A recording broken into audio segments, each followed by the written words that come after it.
नमस्कार दोस्तों, मैं जितेंद्र मिश्रा। आप देख रहे हैं ब्रिलियंट विजन में आपका स्वागत करता हूं।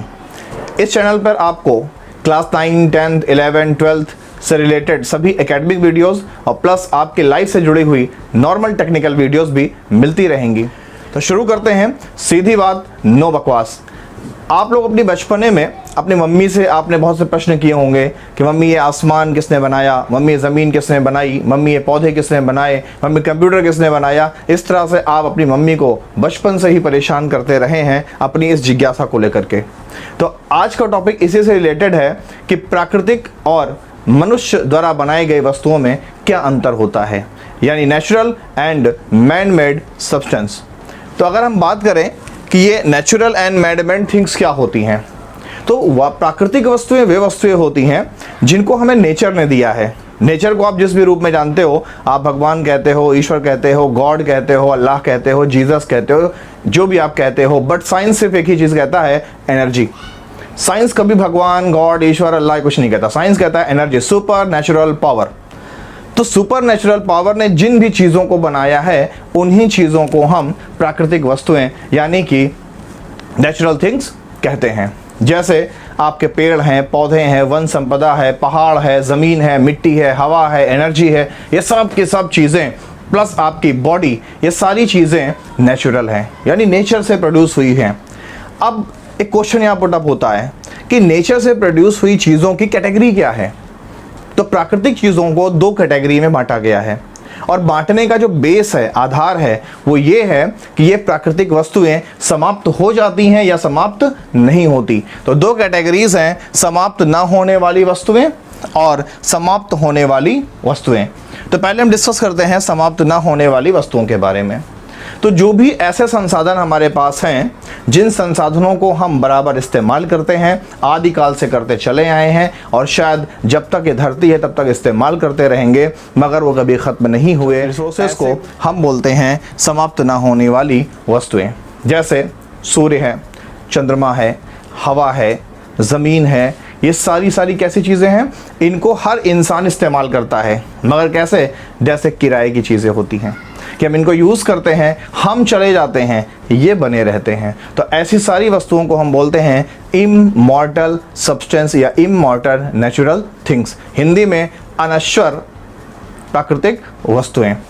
दूसरी कैटेगरी है समाप्त होने वाली, जिसको बोलते हैं मॉर्टल। जैसे इंसान कैसा है, इंसान किस कैटेगरी में आता है, इंसान मॉर्टल कैटेगरी में आता है, यानी इंसान नश्वर है, इंसान समाप्त होने वाली चीज़ है। तो ऐसे वो सारी प्राकृतिक वस्तुएं जो मिलती हमें नेचर से हैं, यानी साइंस के अकॉर्डिंग सुपर नेचुरल पावर से मिलती हैं, एनर्जी से मिलती हैं, वो सारी वस्तुएं अगर समय गुजरने के साथ साथ खत्म होती जाती हैं तो ऐसी वस्तुओं को हम समाप्त होने वाली वस्तुएं कहते हैं। जैसे सबसे बढ़िया एग्जाम्पल इंसान, दूसरा पेट्रोलियम, तीसरा जल।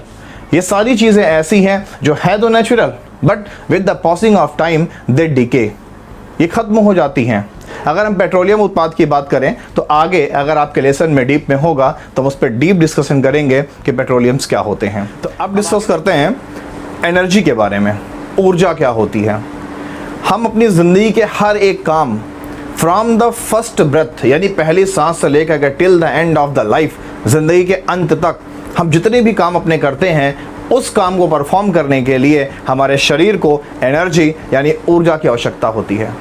मैं बोल रहा हूँ, एनर्जी लग रही है, आप सुन रहे हैं, एनर्जी लग रही है। फ़र्क इतना है कि फंक्शन कितनी तेज, यानी हिंदी में कार्य कितनी प्रगति पे है, कितनी तेज़ से कार्य हो रहा है। जितना तेज़ कार्य होगा उतनी ही तेज़ी से एनर्जी का कंजम्पशन यानी ऊर्जा का खर्च होगा। तो सीधी सी बात है कि एनर्जी और वर्क एक दूसरे से रिलेटेड हैं। तो आपने कभी भी एनर्जी को देखा नहीं है, आपने सिर्फ एहसास किया है कि एनर्जी होती है। खाना खाया, आपको लगता है हम रिचार्ज हो गए, what is this, this is energy.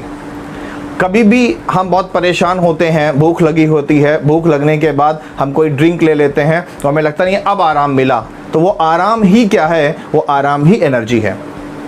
तो एनर्जी यानी ऊर्जा वो भौतिक कारक है जिसको हम देख नहीं सकते, सिर्फ एहसास कर सकते हैं। सेम वैसे जैसे हवा, हवा को हम कितना भी प्रयास कर लें, हम बता सकते हैं कि हवा तेज़ है, हवा धीमी है, हवा स्लो है, बट हम कभी नहीं बता सकते कि यहाँ पर हवा है, यहाँ पर हवा है, इस कलर की हवा है। हम सिर्फ हवा को अपने सेंसरी ऑर्गन यानी संवेदी अंगों के जरिए सिर्फ एहसास कर सकते हैं। तो अगर हम एनर्जी की डेफिनेशन, ऊर्जा की परिभाषा की बात करें तो वह भौतिक कारक जो कार्य करने की शक्ति देता है, यानी energy is that physical substance which give us energy to perform their work. अपने कार्य को करने के लिए वो हमें शक्ति देता है। यहाँ पर ये वर्ड मेन है, भौतिक कारक। और मैंने आपको पीछे क्लास 10th के वीडियो में बताया था कि कोई भी ऐसे गुण या कोई भी ऐसे कारक फैक्टर जिसको हम देखकर, सुनकर, सूंघकर, चखकर समझ सकते हैं, उसी को हम बोलते हैं भौतिक कारक। लेकिन इनको हम फिजिकली नहीं पकड़ सकते कि हम दिखा दे, देखिए ये हवा है, देखिए ये एनर्जी है, क्लियर है ना, देखिए ये कार्य है। कार्य को हम एग्जाम्पल समझा सकते हैं कि मैंने यहाँ पर फोर्स लगाया, इसमें इतना डिस्प्लेसमेंट यानी विस्थापन हो गया, बट हम दिखा नहीं सकते इतने किलो कार्य मैंने किया। उसको हम गणनात्मक रूप से व्यक्त कर सकते हैं। तो अगर हम एनर्जी की बात करें तो एनर्जी वह भौतिक कारक है जो कार्य करने की शक्ति देता है, और पूरे संसार में जितनी भी क्रियाएं आप देखते हैं वो सब इसी ऊर्जा के द्वारा होता है। तो इसके बिहाफ पे ऊर्जा को हमने दो कैटेगरी में डिवाइड किया है। पहला है नॉन रीन्यूएबल, नॉन बिना री में दोबारा न्यूएबल, जिसको दोबारा नया ना किया जा सके, एक बार लिया, यूज किया, काम खत्म। जैसे पेट्रोलियम और कोयला। आप अपनी गाड़ी में पेट्रोल डलाते हैं, पेट्रोल को यूज़ करते हैं, पेट्रोल यूज़ करने के बाद आपकी गाड़ी एक निश्चित किलोमीटर के बाद रुक जाती है और दोबारा आपको गाड़ी में पेट्रोल डलाना पड़ता है। उसी पेट्रोल को आप दोबारा इस्तेमाल नहीं कर पाते, तो वो कैसी एनर्जी हो गई? नॉन रीन्यूएबल एनर्जी हो गई। ऐसे ही कोयला को अगर हमने एक बार जला दिया, कोयला जलाने से क्या मिलेगी? हमें एनर्जी मिलेगी। मगर कोयला जलने के बाद हमें दोबारा कोयला नहीं मिलेगा, वो कार्बन डाइऑक्साइड के फॉर्म में एटमॉस्फेयर में चला जाएगा। अब यहाँ पर अगर हम पेट्रोलियम का डिस्कस करें, पेट्रोलियम अपने आप में बहुत ब्रॉड है, पूरा एक लेसन इस पर हम पढ़ा सकते हैं, और पूरा एक लेसन क्लास 12 में पढ़ाया जाता है पेट्रोलियम के नाम से। बट फिर भी यहाँ पर हम आपको ब्रीफ में समझा देते हैं कि पेट्रोलियम क्या होता है। पेट्रोलियम कार्बनिक पदार्थ होते हैं जिनको हम ऑर्गेनिक सब्सटेंस बोलते हैं, यानी इनके बनने में हर हाल में कार्बन लगेगा। अब अगर हम पेट्रोलियम को एक फिजिकल फॉर्म में समझने की कोशिश करें तो आदिकाल में जब कभी पृथ्वी पर प्रलय आया था, डिजास्टर आया था, तो पृथ्वी पर उथल पुथल हुई थी, और उस उथल पुथल में जितने भी लिविंग बीइंग्स थे यानी सजीव थे, चाहे पेड़ हो, पौधे हो, वनस्पति हो, जंतु हो, इंसान हो, वो सब भूमि के नीचे दब गए थे। और हज़ारों सालों में, करोड़ों सालों में इनके ऊपर हाई प्रेशर और हाई टेम्परेचर पड़ने के कारण धीरे धीरे इनका डिकम्पोजिशन होता गया, हिंदी में अपघटन हुआ, और उस अपघटन के फलस्वरूप ये ठोस, द्रव और गैस के फॉर्म में हमें पेट्रोलियम सब्सटेंस प्राप्त हुए। इसीलिए इसको हम, बहुत इंपॉर्टेंट पॉइंट है, सेमेस्टर एग्जाम में बहुत पूछा जाएगा, जीवाश्म ईंधन किसे कहते हैं?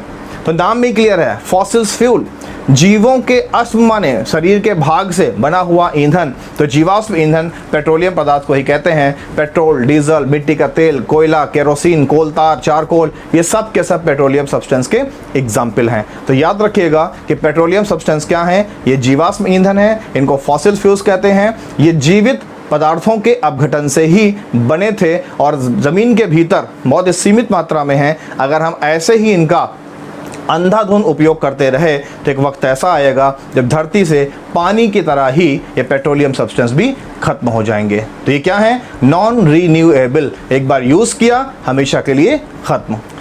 अब डिस्कस करते हैं रीन्यूएबल नेचुरल रिसोर्सेज के बारे में, यानी नवीकरणीय प्राकृतिक संसाधन या प्राकृतिक वस्तुएं। सौर ऊर्जा, हवा और नाभिकीय एनर्जी।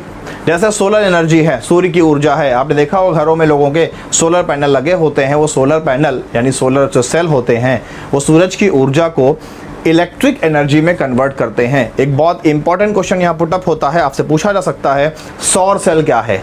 तो आपका जवाब होगा कि सौर सेल वो भौतिक युक्ति यानी फिजिकल इंस्ट्रूमेंट है जो कि सन की एनर्जी को यानी सौर ऊर्जा को इलेक्ट्रिकल एनर्जी यानी कि विद्युत ऊर्जा में परिवर्तित करता है। इस बात को आप याद रखिएगा। और वो पीएन संधि पर यानी पीएन डायोड पर फंक्शन करता है। उसके जो सेल होते हैं, ये फिजिक्स की बात है, अगर नहीं समझ में आ रही तो कोई बहुत ज़रूरी भी आपके लिए नहीं है, बट ये जानना जरूरी है कि सोलर सेल यानी सौर सेल सौर ऊर्जा को विद्युत ऊर्जा में परिवर्तित करता है। तो ये चीज़ें जो हैं इनको हम रिन्यू कर सकते हैं, बार बार यूज़ कर सकते हैं, हवा को बार बार इस्तेमाल कर सकते हैं। हवा के इस्तेमाल से समुद्री इलाकों में जहाँ पर 16 किलोमीटर प्रति घंटे से ऊपर की हवाएं चलती हैं, वहाँ पर हम पवन चक्की का इस्तेमाल करके हवा की एनर्जी से इलेक्ट्रिकल एनर्जी को पैदा करते हैं।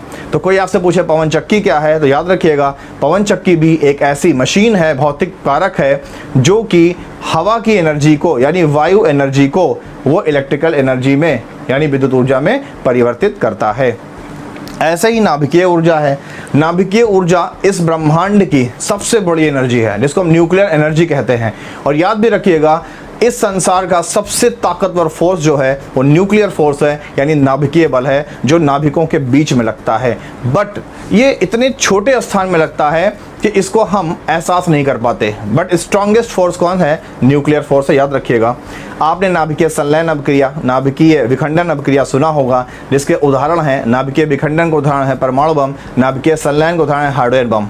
और परमाणु बम और हाइड्रोजन बम कितना विनाश कर सकते हैं ये कभी आगे के लेसन में होगा तो आपको ज़रूर बताएंगे। यहाँ पर वीडियो को हम लंबा नहीं करना चाहते, बट इतना ध्यान रखिएगा कि नाभिकीय ऊर्जा इतनी ज़्यादा पावरफुल होती है कि मैं एक छोटा सा एग्जाम्पल आपको बताता हूँ कि अगर हम कोई ऐसा तरीका बना लें कि हम जितनी चाहें उतनी न्यूक्लियर एनर्जी पैदा करें और जब चाहें तो बंद कर दें, जैसे हम रेगुलेटर्स का इस्तेमाल करके अपने गैस को इस्तेमाल करते हैं, एलपीजी को। तो अगर हम ऐसी कोई युक्ति बना लें तो 1 चम्मच यूरेनियम से इतनी एनर्जी डेवलप होगी कि एक इंसान अपनी कई पीढ़ियों तक कार को चला सकता है और एनर्जी खत्म नहीं होगी। तो आप समझ सकते हैं कि न्यूक्लियर सोर्स कितना बड़ा एनर्जी का सोर्स है। जिसका सबसे बढ़िया एग्जाम्पल है, मोस्ट इंपॉर्टेंट है आपके लिए, सूरज। पूछा जाता है कि सूरज की ऊर्जा का स्रोत क्या है, सोर्स ऑफ सन एनर्जी क्या है? तो source of sun energy nuclear fusion reaction है, जिसको हिंदी में नाभिकीय संलयन अभिक्रिया कहते हैं। इसमें 2 नाभिक आपस में जुड़ते हैं और एक बड़ा नाभिक बनता है और बहुत ढेर सारी एनर्जी प्रोड्यूस होती है। यहाँ पर हम इतना ही बताएंगे नाभिकीय ऊर्जा के बारे में। अब आगे देखते हैं। अब अगर हम सेकेंड कैटेगरी की बात करें तो दूसरी कैटेगरी है मानव निर्मित वस्तुएं यानी कि मैन मेड थिंग्स। तो ये तो बच्चा जानता है, ये आपकी कैटेगरी से मैं कहूँगा कि लोअर स्टैंडर्ड है, कि कोई भी ऐसे पदार्थ, कोई भी ऐसे सब्सटेंस जो इंसान के द्वारा बनाए जाते हैं उनको हम मानव निर्मित वस्तुएं कहती हैं। और ऐसे वस्तुएं नश्वर होती हैं, ख़त्म हो जाती हैं समय के साथ, एक्सेप्ट प्लास्टिक। प्लास्टिक क्या है, कितने तरह के होते हैं, इसी लेसन में हम आगे स्टडी करेंगे।